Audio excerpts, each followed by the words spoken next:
नमस्कार, आप देख रहे हैं एक भारत वंचितों की आवाज और आपके साथ मैं हूं राम बाबू गौतम। वो खबर आ गई है जिसका पूरा उत्तर प्रदेश इंतजार कर रहा था। वो खबर आ गई है जिसका पूरा देश इंतजार कर रहा था। और वो खबर आ गई है जो इंडिया गठबंधन को मजबूत करने वाले लोग जिसका इंतजार कर रहे थे। जी हां, इंडिया गठबंधन में मायावती शामिल होने जा रही हैं। सिर्फ इसकी पुष्टि मात्र बाकी रह गई है, सिर्फ प्रमाणिकता बाकी रह गई है। लेकिन 90% जो खबर है ये पुष्टि की तरफ बढ़ती चली जा रही है। ऐसा कहा जा रहा है कि दिल्ली में कई राउंड की बैठकों के बाद पहले बहुजन समाज पार्टी और कांग्रेस पार्टी के वरिष्ठ नेताओं के बीच में 3 बार राउंड टेबल कॉन्फ्रेंस हुई है। उसके बाद इसमें सोनिया गांधी और प्रियंका गांधी ने हस्तक्षेप किया, मायावती से डायरेक्ट बात हुई और ये जो इंडिया गठबंधन है ये अब मायावती को भी शामिल करने जा रहा है। इंडिया गठबंधन में मायावती शामिल होने जा रही हैं। इस खबर मात्र से ही भाजपा के अंदर खलबली मच गई है। सोचिए, अभी कुछ दिनों पहले एक एक सीट के लिए भारतीय जनता पार्टी जो छोटे छोटे दलों को मिला रही थी, समेट रही थी, अब उसके पीछे की असलियत और सच्चाई नजर आई है। दरअसल बहुत दिनों से कांग्रेस और बहुजन समाज पार्टी के नेताओं के बीच में बैठकें चल रही थी। 3 बार राउंड टेबल कॉन्फ्रेंस हुई। समाजवादी पार्टी ने भी अब अपनी जो अगली सूची है, लिस्ट है, उसको रोक रखा था। कांग्रेस पार्टी ने भी 15 दिन से ज्यादा का वक्त हो गया उत्तर प्रदेश में इंडिया गठबंधन को बने हुए, लेकिन कांग्रेस पार्टी ने भी अभी किसी सीट पर प्रत्याशी घोषित नहीं किया क्योंकि बसपा सुप्रीमो मायावती से बात चल रही थी। लेकिन मायावती ने भी पिछली बार जब 2019 के लोकसभा चुनाव में समाजवादी पार्टी से गठबंधन किया था तो सीटें तो बढ़ी थी, लेकिन वो चमत्कार नहीं हो पाया जिसका मायावती को जिसके बारे में मायावती ने सोचा था। दरअसल 2019 में जब सपा और बसपा के बीच में गठबंधन होता है, आरएलडी भी उसमें शामिल होती है, तो मायावती ऐसा सोच रही थी कि शायद 2019 में ही मोदी सरकार को दिल्ली से हटाया जा सके, लेकिन उसमें कामयाबी नहीं मिल पाई। पिछली बार का जो गठबंधन हुआ था वो जल्दबाजी में हो गया था गठबंधन, लेकिन इस बार मायावती ने सोचा कि इस बार जो गठबंधन होगा वो शर्तों के साथ होगा, सोची समझी रणनीति के तहत होगा। पूरा खाका खींचा जाएगा, पहले पूरी रणनीति तैयार की जाएगी, एक एक सीट और एक एक पॉइंट सब क्लियर हो जाएंगे। उसके बाद ही गठबंधन जो है वो होगा और उस पर आगे बढ़ा जाएगा। तो मायावती ने जो रणनीति, जो खाका तैयार किया था वो लगभग लगभग तैयार हो गया है।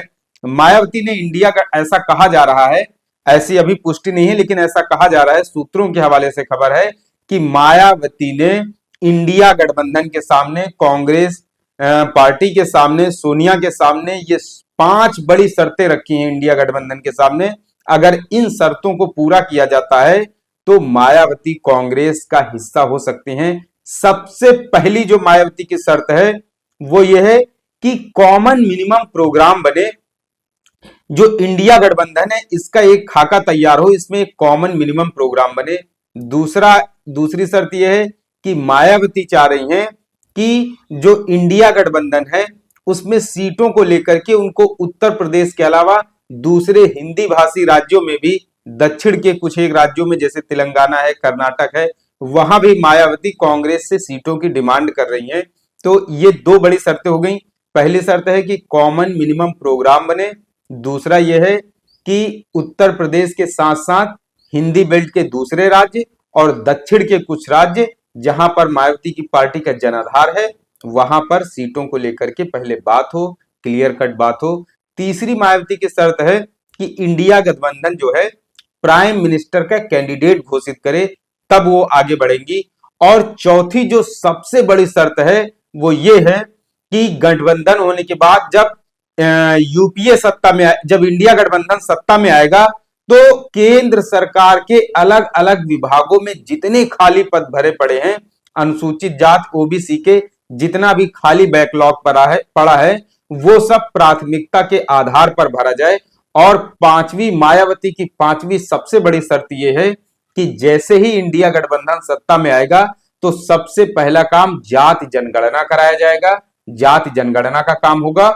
और उसके बाद दलित और पिछड़े वर्गों का जो प्रतिनिधित्व है वो उनको दिया जाएगा।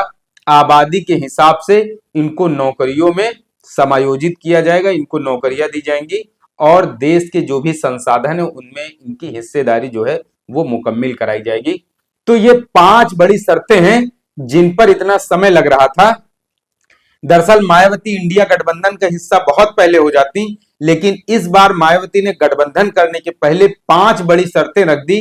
उन शर्तों पर अभी काम नहीं हो पा रहा था, बात नहीं बन पा रही थी, लेकिन अब ऐसा माना जा रहा है, कुछ लोग तो ये भी कह रहे हैं कि सोनिया गांधी खुद इस बात का अनाउंसमेंट करेंगी कि वो मायावती को प्राइम मिनिस्ट्रियल कैंडिडेट घोषित करेंगी इंडिया गठबंधन की तरफ से।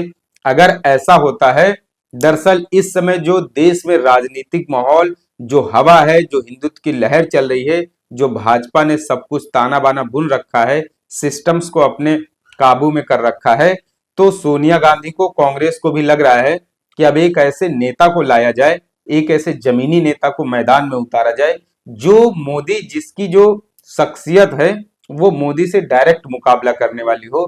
तो इस समय कांग्रेस काफी जो है वो संघर्ष कर रही है, लेकिन इस संघर्ष का परिणाम भी उसे मिले, इसलिए ऐसी खबर आ रही है कि सोनिया गांधी की तरफ से इस बात की पेशकश हो सकती है कि मायावती को प्राइम मिनिस्ट्रियल कैंडिडेट घोषित किया जाए।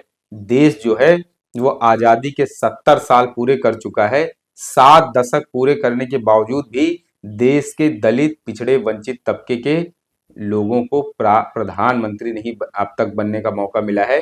तो ये एक बहुत अच्छा मौका है। इससे जो है बीजेपी की हिंदुत्व की हवा भी खराब हो जाएगी, राम लहर भी बीजेपी की नहीं चल पाएगी और मायावती के नाम पर कांग्रेस का जो दूसरे राज्यों में है, जो दूसरी हिंदी बेल्ट यूपी के साथ साथ जो दूसरी हिंदी बेल्ट है दक्षिण में, इसका फायदा भी मिलेगा। मायावती एक राष्ट्रीय नेता है, पूरे देश में उनका जनाधार है। बहुजन समाज पार्टी का यूपी के साथ साथ दूसरे भी कई राज्यों में जनाधार है। कई जगह 10-10, 12-12 विधायक भी जीते। हालांकि आज भले ही कुछ वोट परसेंटेज सीटें कम हुई हों, लेकिन जनाधार आज भी है। अगर कांग्रेस इस तरीके का फैसला लेती है तो यकीन मानिए मोदी के सामने सबसे बड़ी अब तक की चुनौती पेश होगी। 10 साल मोदी सरकार के वो जो है 10 साल के कार्यकाल में अब तक सबसे बड़ा ये मास्टर स्ट्रोक होगा इंडिया गठबंधन का, अगर ऐसा होता है। लेकिन ऐसा ही होने वाला है, क्योंकि अब विपक्ष के पास कोई रास्ता नजर नहीं आ रहा है, कोई जो है वो नई चीज दिख नहीं रही है।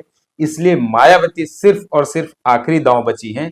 कांग्रेस अगर 2024 में ये लोकसभा चुनाव में ये कदम उठाती है तो इसमें जरूर 100% कामयाबी मिलने की उम्मीद जताई जा रही है। कांग्रेस के पास 2 ही चीजें बची हैं। इस बार डू और डाई, करो या मरो वाली स्थिति आ गई है, क्योंकि 2024 का ये जो लोकसभा चुनाव है इसमें हर कोई कह रहा है कि इसके बाद जो लोकतंत्र है, जो लोकतंत्र की जो चीजें धीरे धीरे खत्म हो रही, आरक्षण खत्म हो रहा, संविधान खतरे में जा रहा है और एससी ओबीसी के अधिकारों का हनन हो रहा है। आप देखिए किस तरीके से चुनावी बॉन्ड में बीजेपी ने फायदा लिया और अभी तक उसको जनता के सामने नहीं लाया जा रहा है। किस तरीके से धीरे धीरे लोकतंत्र को कमजोर किया जा रहा है। तो इस समय 2024 का जो चुनाव है वो देश को बचाने का चुनाव है, संविधान को बचाने का चुनाव है, लोकतंत्र को बचाने का चुनाव है। इस समय ईगो से हट करके सबको साथ चलना होगा, सबको मिलकर चलना होगा, सबको अपने ईगो किनारे रखने होंगे, देश और जनता के बारे में सोचना होगा, क्योंकि इस बार देश बचाना है। कांग्रेस इसी देश को बचाने के लिए बड़ा फैसला ले सकती है। ऐसा कहा जा रहा है कि पूरा खाका खींचकर तैयार हो चुका है, बस घोषणा होनी बाकी है। तो कुछ दिनों का इंतजार और कीजिए। देश की जो राजनीति है उसमें इतना बड़ा फैसला होने जा रहा है, इतना बड़ा फैसला होने जा रहा है कि भाजपा के सामने सबसे बड़ी अब तक की चुनौती पेश की जा सकती है। अगर ऐसा होता है तो देश की राजनीति पूरी तरह से बदल जाएगी, माहौल बदल जाएगा, सियासत बदल जाएगी, सिनेरियो बदल जाएगी, पॉलिटिकल पिक्चर बदल जाएगी, तस्वीर बदल जाएगी और तस्वीर के साथ साथ तकदीर भी बदलेगी। तो मित्रों, आपको ये विश्लेषण कैसा लगा, इसके बारे में आप हमें अपनी राय, अपने सुझाव कमेंट जरूर दें। आपको ये विश्लेषण जो है इसमें क्या और अच्छा हो सकता है, आपके क्या सुझाव हैं, इसके बारे में भी आप हमें बता सकते हैं, या फिर आप और क्या जानना चाहते हैं। इन सब के बारे में आपके सुझाव जो हैं वो आमंत्रित हैं। आपसे अपील है, आवेदन है, अनुरोध है, निवेदन है कि एक भारत को शेयर और सब्सक्राइब भी करते रहें, जिससे कि शोषितों, पीड़ितों, वंचितों की आवाज को एक बड़ा मंच बनाया जा सके। धन्यवाद।